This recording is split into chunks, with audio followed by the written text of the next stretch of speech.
betrayed. But fate gave him a second chance. Now he is back, not just a warrior, but a strategist, a monster that no one can stop. He knows all the mistakes of the past, he will create a new history, and now the whole world plays by his rules. This world, called Terranor Land, is different from the planet Earth. When the Emperor's heart is burned here, someone who has defied fate will arrive in this land. A prophecy of a supernatural being came to Terranor Land, and the ruler of the Lasclan Empire supported 5 sons, 7 daughters, and 19 confidants to summon this supernatural being. But when he performed the summoning, he saw an ordinary guy in front of him. He was shocked that this was actually the person from the prophecy, since he had wasted his time, and it was not a deity, but an innocent child. He summoned an ordinary earthly guy, and got angry, ordering him to get out of here. Sun Sihan found himself all alone in an unknown land. Sometime later, the walls of the Lasclan Palace were stained with blood, and the Emperor begged for the supernatural deity to hear his call. A huge monster appeared next to him, but Sihan was not afraid of it, and swung his sword, activating Conquer the Sky and Rumble the Mountains.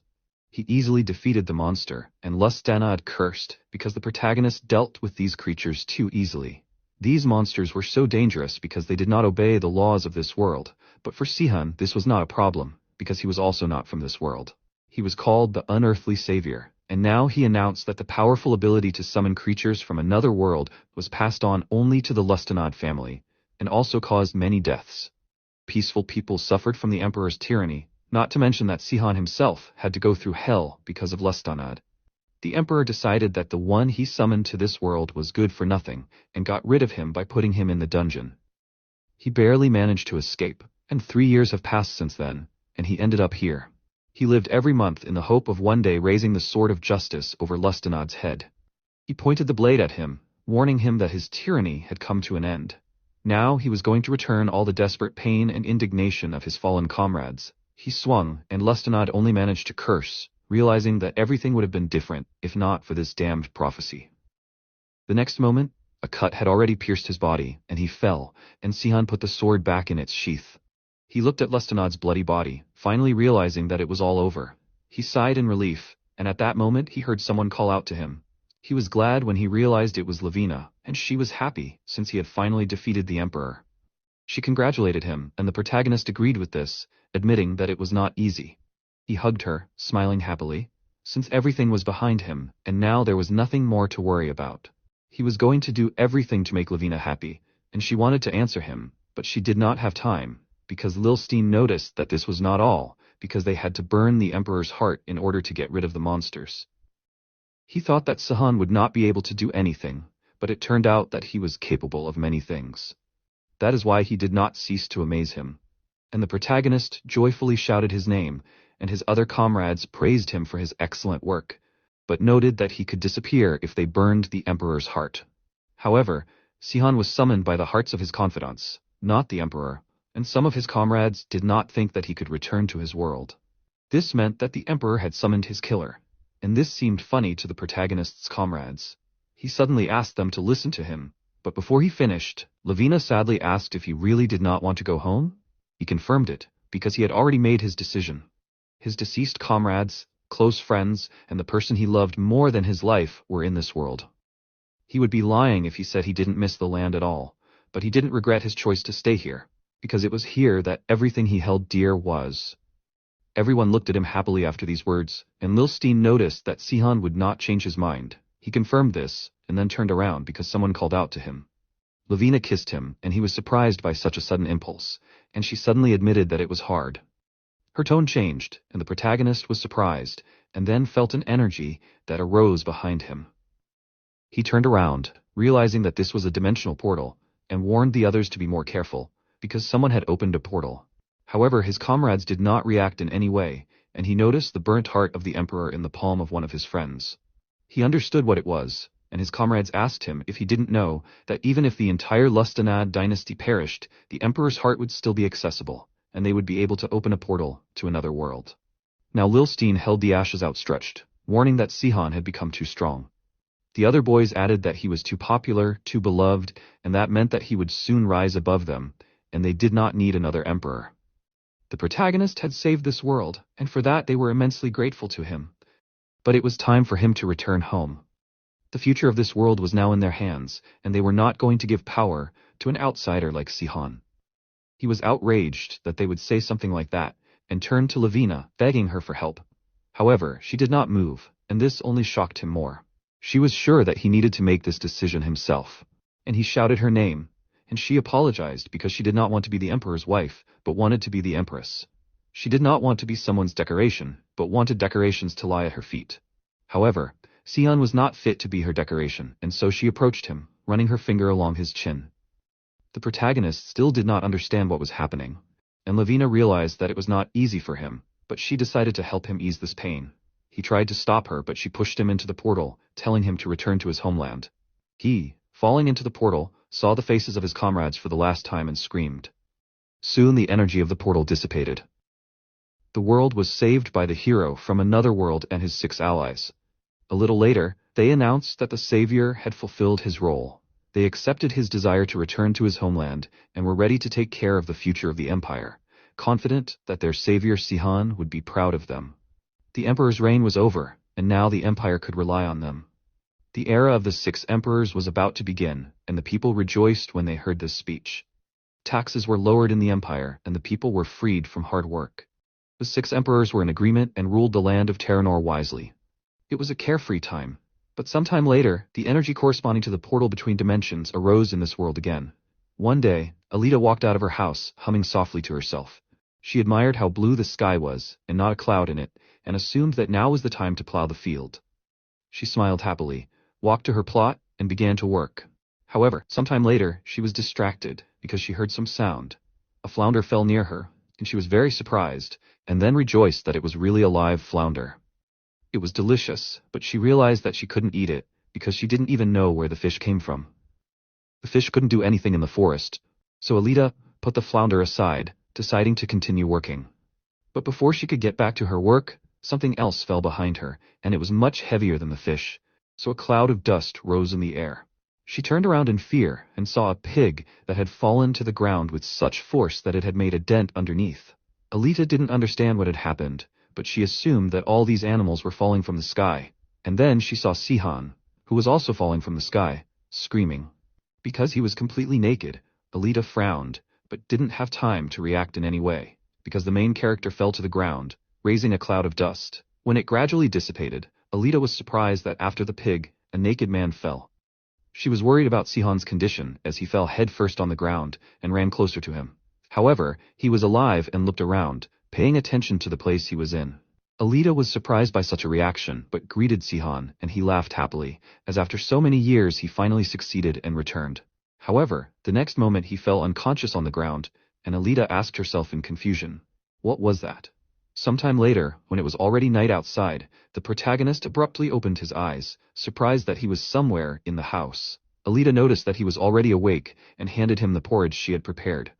She was curious about his well-being, because she did not expect him to fall from the sky. He realized that she had saved him, but he screamed, his whole body ached. The side effects were more severe than he thought, so he assumed he had miscalculated. Alita realized he was a foreigner, as the way he spoke was the unofficial language of the land of Terranor. She assumed he was from some native tribe, although she noted that he was too pure for such a person. Sihan suddenly realized that he was not actually on Earth and began to speak in another language, asking if Alita had saved him. She confirmed this and realized that he was not from the tribe. The protagonist then asked where he was. She explained that they were north of Mount Defilan, about 12 hours from Goran village. Sihan did not know where all of this was, and Alita suggested that they start by saying that they were in the Lilstein Empire. It was a territorial unit formed by Emperor Lilstein I after the Hero family revolution. The protagonist noticed that this was the Lilstein Empire, which meant that he had become the emperor. He called him names, and for a while, both he and Alita were silent, and eventually, Sihan asked her for some clothes, and she decided to give it to him. Soon she began to feed him, and he emptied several bowls of food, and, although he noticed a strong fishy smell, he decided that nothing could be done about it, and assumed that there were expensive spices here. He was glad that he finally returned, and suddenly he realized that he forgot to thank Alita, and thanked her for the food. She was surprised by this, and then continued to observe the protagonist, noticing that he had a lean muscular body, sharp facial features, and he behaved very rudely. Therefore, she assumed that he was from the nobility, but did not understand why in this case he did not have clothes. He suddenly realized that he had completely forgotten to ask the name of his savior, and Alita was surprised that he decided to ask about it now, but still said her name, adding that she was an ordinary village girl. Sihan was surprised by this, because he noticed that she was a swordswoman, and quite an experienced one at that. She did not understand why he decided this, and he honestly admitted that he simply assumed it, since everything was too difficult to explain. Alita did not argue with the fact that she was a swordsman and owned a weapon, but she was not part of the knightly squad. Free swordsmen like her did not work for the emperor, and technically lived off of individual orders. Personally, she was engaged in plant growing when there was no other work. The protagonist understood everything and suddenly asked what her relationship was to Emperor Lustenad. Alita froze, after which she jerked sharply, knocking over the table on Sihan.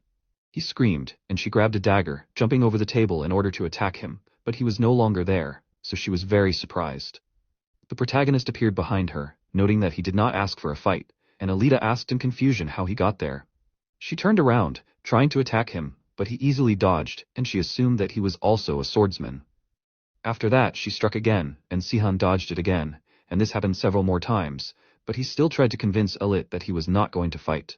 He offered to talk, but she did not stop, drawing attention to the fact that he was strong, because he easily dodged her blows. In this case, it was necessary to speed up, and she really did it, but her blows still did not touch Sihan, and he realized that she was not as meek as she seemed. However, she had a good heart, since she aimed for the shoulders and did not want to kill him.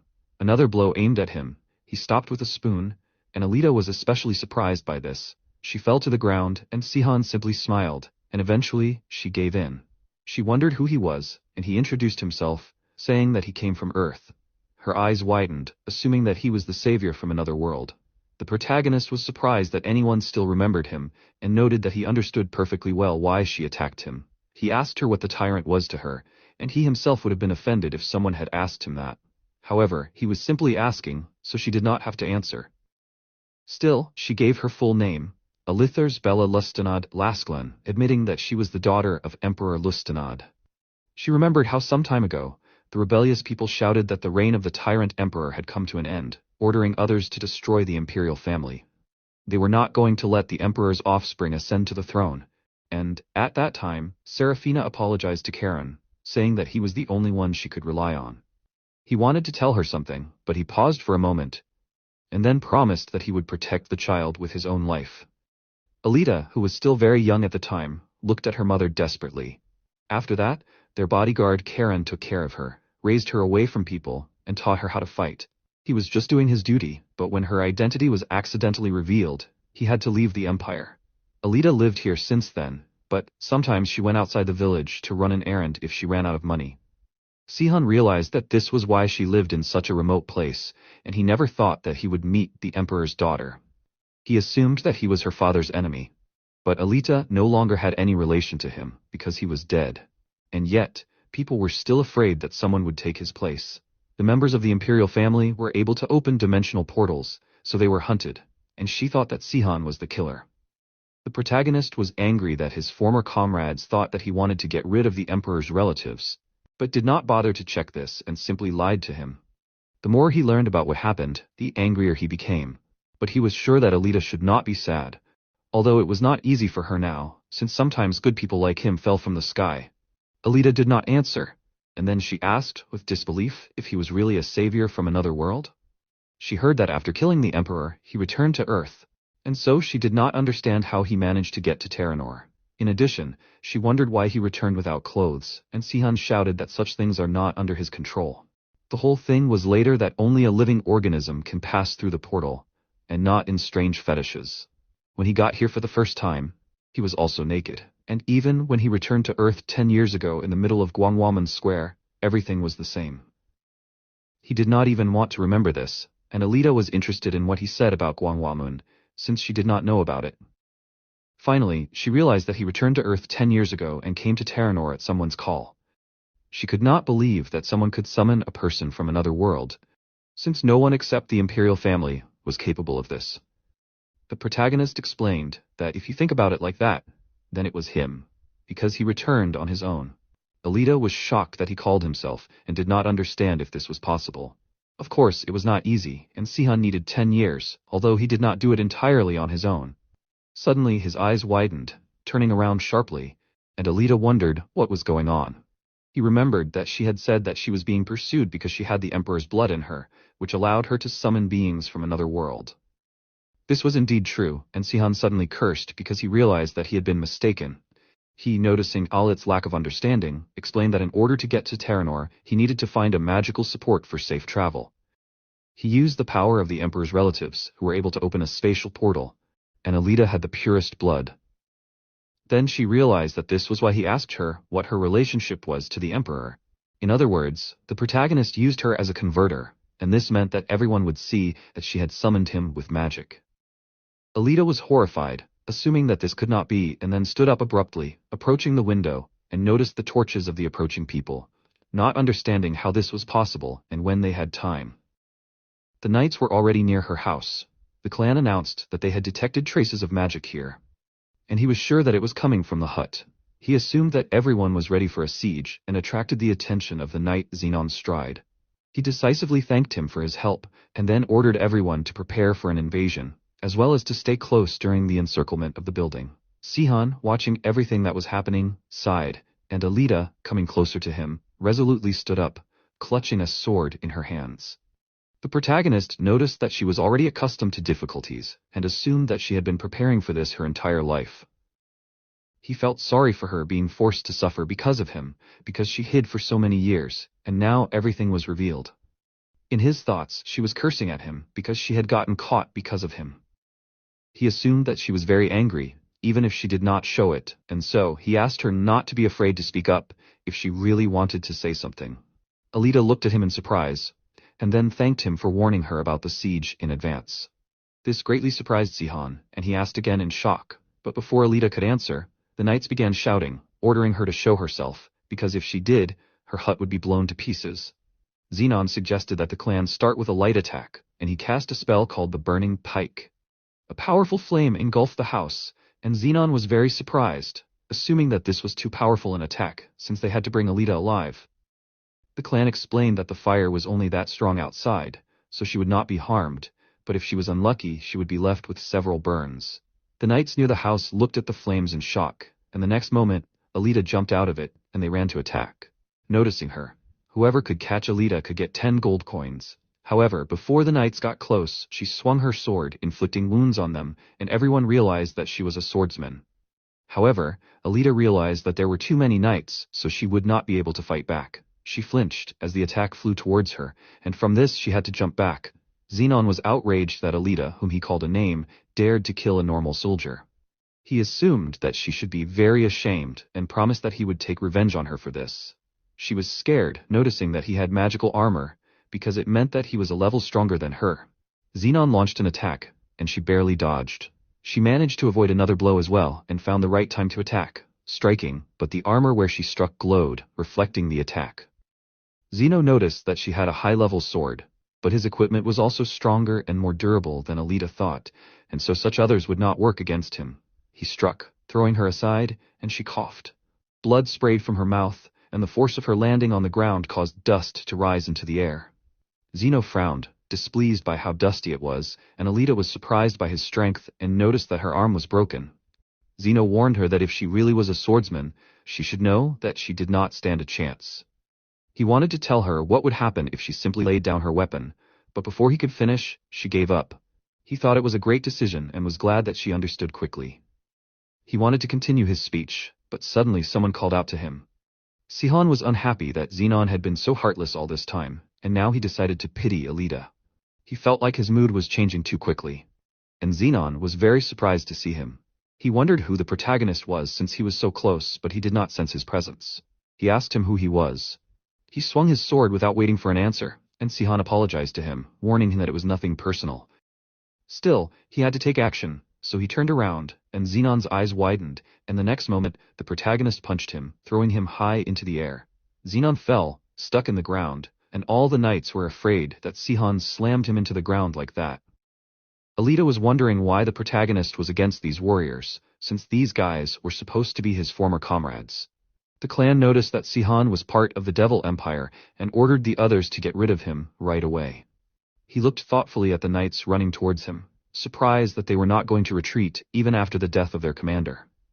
In this case, he had no choice, and although he did not want to, he entered the battle. He, throwing the soldiers in different directions, asked them not to be offended by him, and not to be angry. He continued to apologize, since they did not really want to do it, and this only made the knights more terrified, begging him to stop apologizing if he was going to kick their asses. In the end, after some time had passed, Zenon managed to get up, screaming in pain.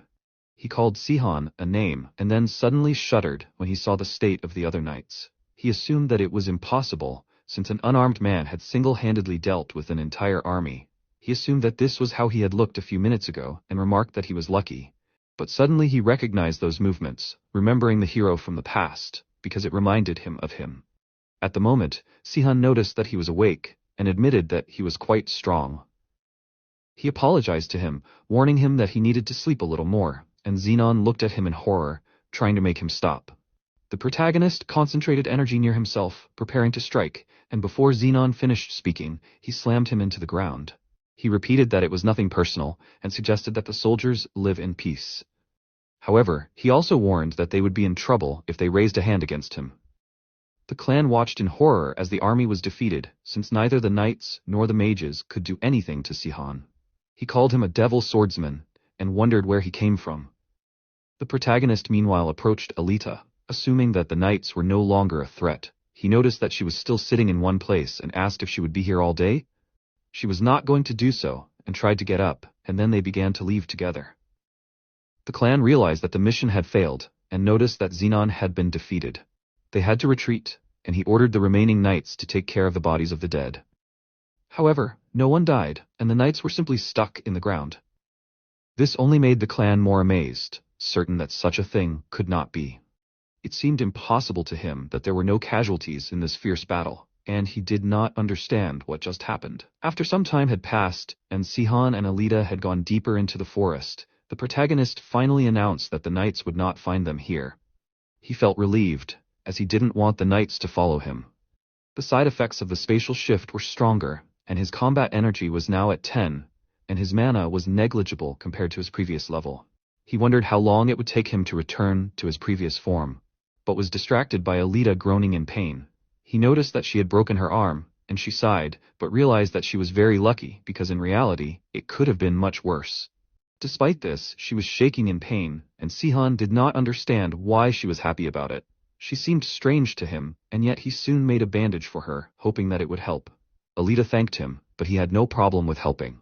She decided that in this case, it was time for her to go, and began to leave, and the protagonist asked in confusion where she was going. He assumed that they should go together, and also didn't understand how she was going to get out of the forest with a broken arm. She calmly replied that she would just be careful, but it wouldn't help. In the end, Sihon decided that he would help her, since he would be partly to blame for what happened, and besides, he couldn't afford to leave a wounded person. Alita thought about it, but then agreed and decided to trust him in this case. Sihon was shocked that she thought for so long before saying this, and then he told her to call him by his first name. She immediately agreed, and he asked what she was going to do next. This question was related to the fact that she was exposed, so it was not safe to stay here. She thought about it, remembering that the closest village was Goram, but they were most likely already looking for her there. That is why they were going to just cross the mountain and then get to the trading city of Kugon. Sometime later, in the palace of the Lilstein Empire, the first ruler of the Lilstein Empire was studying a book, but was distracted by someone who caught his attention. A servant informed him that news had arrived from a detachment from Mount Defilin. Lilstein was curious about what had happened. A little while later, he went down from the library to the dungeon and used magic to open the door. Then went further into a room where there were a large number of books and various experimental instruments. Before Lilstein could do anything, he heard someone calling him. He turned around, looking at the man who had admitted to hating him. He was outraged that he still called himself a hero after that. He sat on a magic circle, chained to the wall, and Lilstein noticed that these 2 weeks had not done him any good. He did all this to him because he was a descendant of Lusklan, and suddenly he asked the man if he knew why the color of the magic circle under his feet changed color. The green color signaled the completion of the magical transformation process. The man felt sorry for Lilstein's subjects, but he felt sorry for someone else, namely the one who was about to lose his heart. The man froze in fear, not understanding what was happening, and the next moment, Lilstein tore the heart out of his chest. After that, He burned it, but realized that it was not enough. Gathering power from distant relatives was almost meaningless, because it was not enough to break the spatial barriers. As he thought, he needed a closer relative of the Emperor, and he remembered that his assistants told him that the mission had failed. They were struck down by an unknown man who had dark hair and black eyes, and looked like a representative of the Galan race. He imagined a person matching the description, and that person was Sihan. However, he pulled himself away from these thoughts. Like, comment and subscribe to my channel for more.